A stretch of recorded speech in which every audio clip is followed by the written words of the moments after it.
All right, what's going on, everybody? We're coming at you with a vlog today. I'm going to be answering some of the Q&A questions that I got on my Instagram story the other day, while also going and hitting a late night shoulders and arms lift. So right now I'm going to go carb load, eat my pre-workout meal, get ready, and then we're going to walk over and hit this lift and answer your guys' questions. All right, walking over to the gym right now.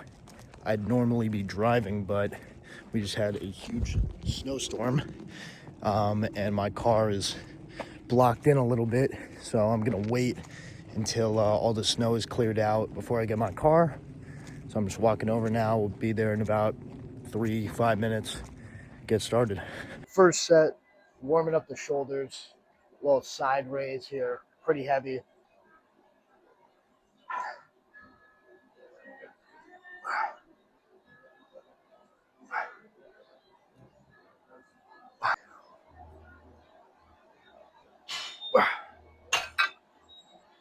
Okay. All right, on to first arm exercise. We're doing cable tricep pushdowns. First psychology question that I got asked was, what is your best tip for psychology and overtraining in general? So for this, honestly, my first tip would be always follow my one trade a day rule. I honestly instilled that rule just for that purpose, and it's helped so many people with risk management. As soon as you win, or as soon as you lose, or as soon as you take like 2 to 3 break evens, you should get off the charts. I've seen so many people that will take a loss and then not be able to accept it.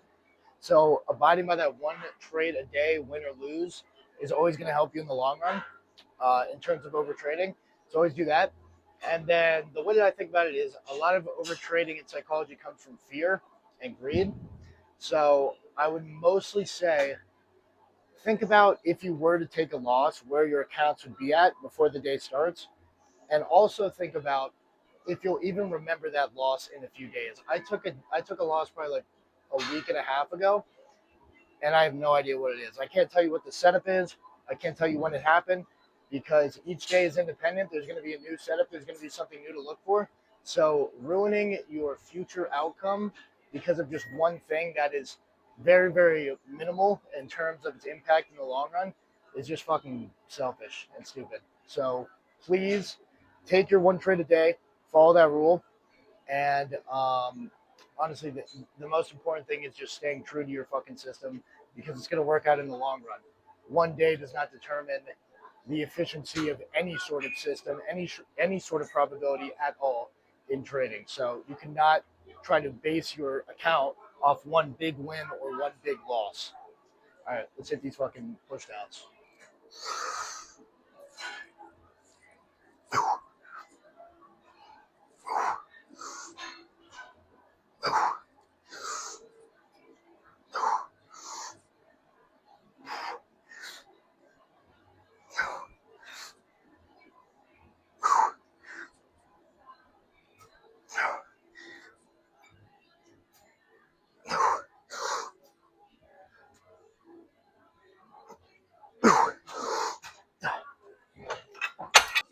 All right, all right.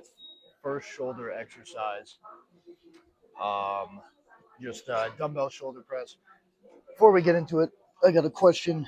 How long did it take you to become profitable? So it's a good question. I actually didn't become profitable originally off of ICT. I actually became profitable off of trading Fibonacci, like Fib retracements, from a guy named Trading Wars on YouTube. Shout out to him. And I talked about that a little bit on my journey. It's like my most viewed video on YouTube, I think. And yeah, I started there, and that probably took like only 4 months for me to actually get a payout and make more than what I spent on the evals because I got a payout on like my second account. And I look back on that, and that's really because I wasn't really doing it for the money. I was fully just focused on having fun and learning it. And then I took a huge break because of high school, like sports and stuff like that. And then came back to it senior year. That's when my friend put me on ICT. Shout out Paul. And I started learning ICT. It probably took me like 6 months from that point of actually watching the videos and taking notes to buying a eval and starting to get consistent payouts with it. Then I came to college. and really had a big year kind of leading up to college and then going into college. And now is when I'm just fully trading one system the same. Um, I guess it's been what, 2 years almost since I learned ICT, and about like 4 years total of like starting trading with evals and prop firms, stuff like that. So I'd say, yeah, it took me about 4 months to get my first payout with my first strategy, and then about 6 with ICT. And that's strictly just because I came in with a learn and have fun mindset instead of a I need to get payouts immediately mindset. And that's what will fucking change the game for you. The moment you stop thinking about trading is like, man, I need to make money instantly, and more of like, this is a cool skill that I'm trying to learn and master. Like you're studying for a test or you're trying to play basketball. It's not about like what's the outcome. I'm going to go to the NBA. It's just, can I get better at this skill or this sport that I enjoy playing? I think that's the best way to look at it, and that's what helped me become profitable in the grand scheme of things compared to most people in quite a short period of time. All right, 75s here. I go pretty light on shoulder press. I could be throwing around like 95s, no self glaze, um, but I like to go slow and controlled for form because I think just ego lifting on this shit is so stupid, and I'd rather have actual good form in sets.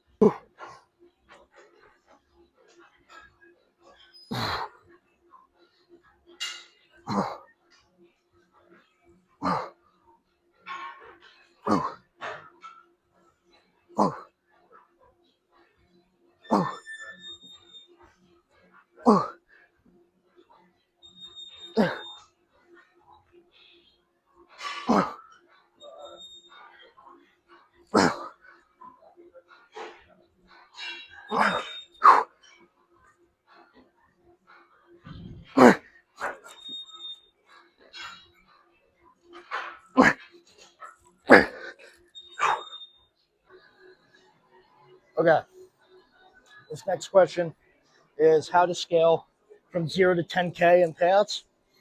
This is all about just consistency and building up. And the next question is going to be kind of similar in my answer. But honestly, it's just all about trusting the model and going one by one. You always want to make sure you're profitable on different stages before you start jumping. So, first stage would be demo trading, paper trading. Are you profitable trading fake money over a certain period of time? Then the next stage would be get one eval or one account. Are you profitable trading that one account? Can you get a payout? Then you go to, okay, now I'm going to go to 2 accounts. Then you want to max allo on one firm. Then you want to get a TradeSync subscription. You want to start jumping over to other firms. I did about 15K in payouts in January, and that was off of just 5 Top Step accounts. And that was just solely because I was able to scale over to them, and then I just scalped winning days and it copied over. Like I only made $3,000 in the month on one account, but since I have 5 accounts, it copies over. Copy trading is absolutely beautiful. I was able to do a 5-figure month quite easily just because I was consistent and it copied over. So copy trading is what's going to get you to 5, 10, 20, 30, 100K months. It's just by doing the same thing, but it's multiplied over. That's why I've always said trading is a game of what's the word? Oh my God. Capital instead of an allocation. Jesus Christ, I'm dumb. So trading is a game of allocation rather than a game of statistics, winning rate, RR. That shit does not matter. As long as your win rate and RR are profitable combined, then that's all you need to do. If you can turn $10 into 12, you can turn fucking 10 million into 12 million and make $2 million. So that's all it is. It's all about just, can you be profitable consistently, and then you just copy it over multiple accounts. So the first thing is figuring out your strategy, getting it down to a fucking T, the psychology behind it, the risk management behind it, and making sure that you can master being profitable on different levels. Then you scale up, because copy trading is what's going to get you into those big months. As for psychology, I recommend doing my risk management of taking 1 trade a day. I go for a 1-to-1 with my strategy. If you want to learn my strategy, you could be in my premium Discord. Just email me or DM me on Instagram, at JJ Futures Official. And I'll teach you my strategy. It's pretty simple, and obviously profitable, proven win rate. And from there, it's just, can you fucking owe it to yourself, and do you want it badly enough? You have the risk management rules in front of you. You have my strategy that's profitable with a proven win rate. And then it's just, can you be patient enough to win on demo, then win on 1 account, then scale on 2 accounts? you don't go from 0 to 10K in one day. You know what I mean? It's a long process where you have to prove to yourself mentally and physically with evidence with the trades, am I profitable? And then you can start to consistently stack it up over multiple accounts. And the thing is, if you're profitable over one account, you can be profitable over 10 accounts. But even if you have 10 accounts, it's just, okay, I'm only going to focus on one account and be profitable on it. And then all of a sudden it fucking multiplies over without you even noticing. So it's just focus on that one account, always just one by one account at a time. And then if you can scale that one account, then it will copy over without you even having to notice, without having to put in any extra effort. It's not like you need to take 10 trades in a day to get a win on all 10 accounts. It's just one copied over, and that's how you really get to those big months.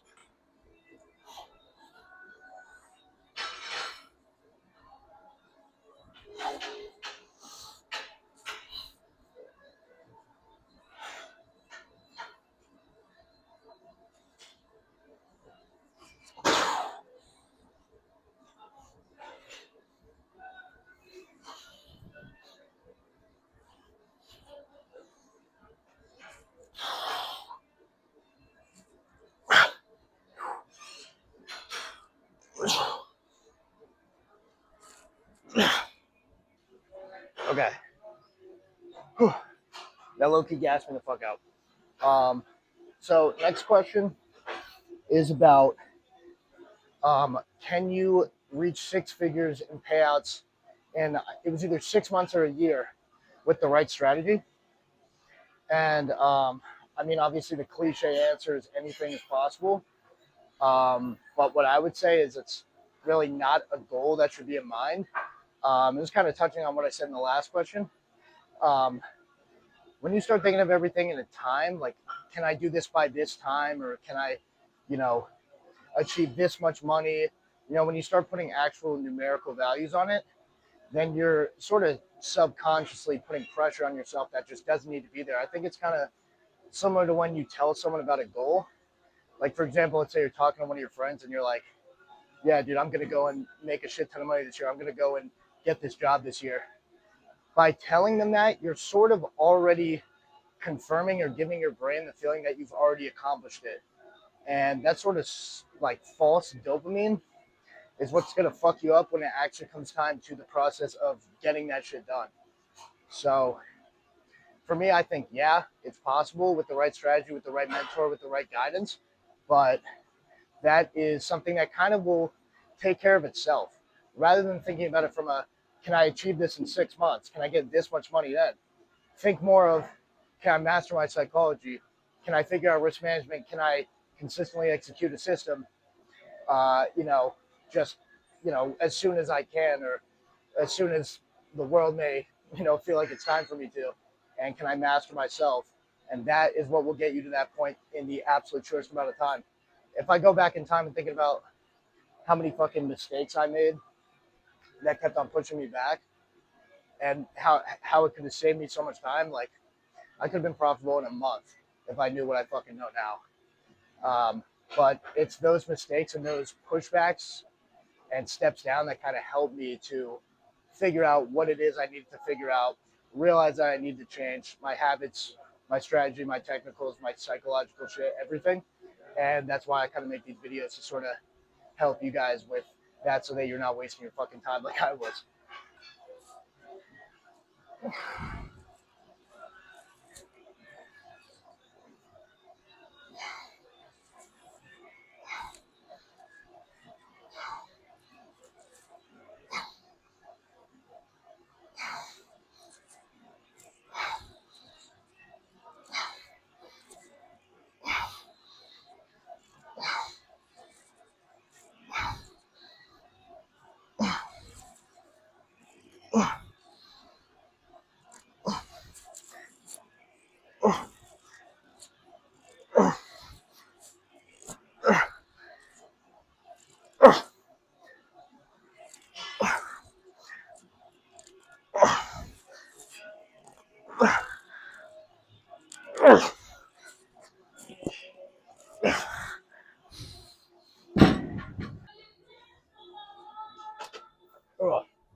All right, close grip bench time for my, I believe this is my last tricep exercise. Yeah, it is.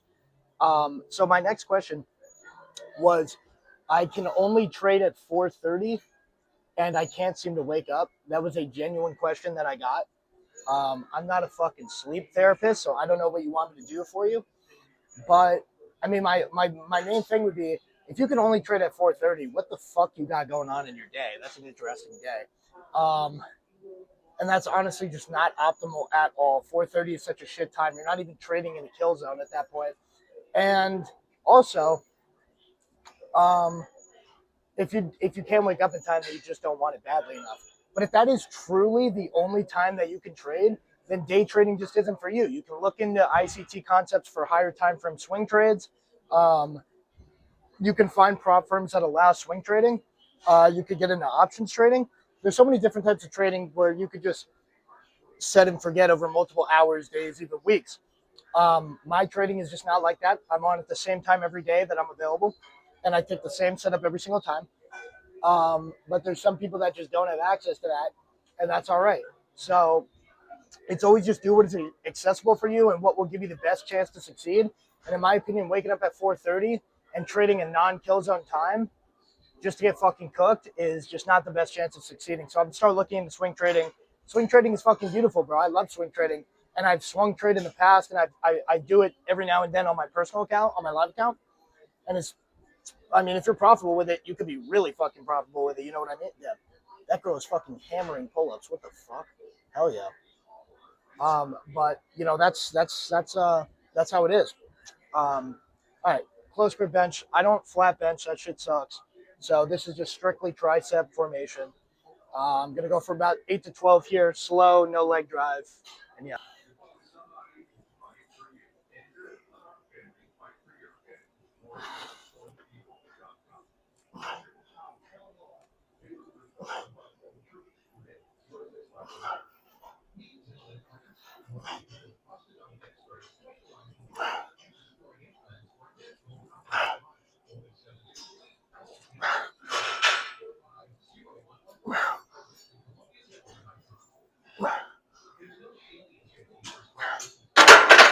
Last question, last exercise. I'm in the break even phase. How do I get out of it? So there's a huge like negative connotation around being in the break even phase when it's not even a bad place to be in. I mean, honestly, I would look at it as a positive area because it means that you're doing the right things. And one of the hardest things in trading is avoiding losing. You know, anybody can win, but it's about avoiding losing. And if you're break even, that means that you're doing enough and you're following your rules that you're avoiding losing.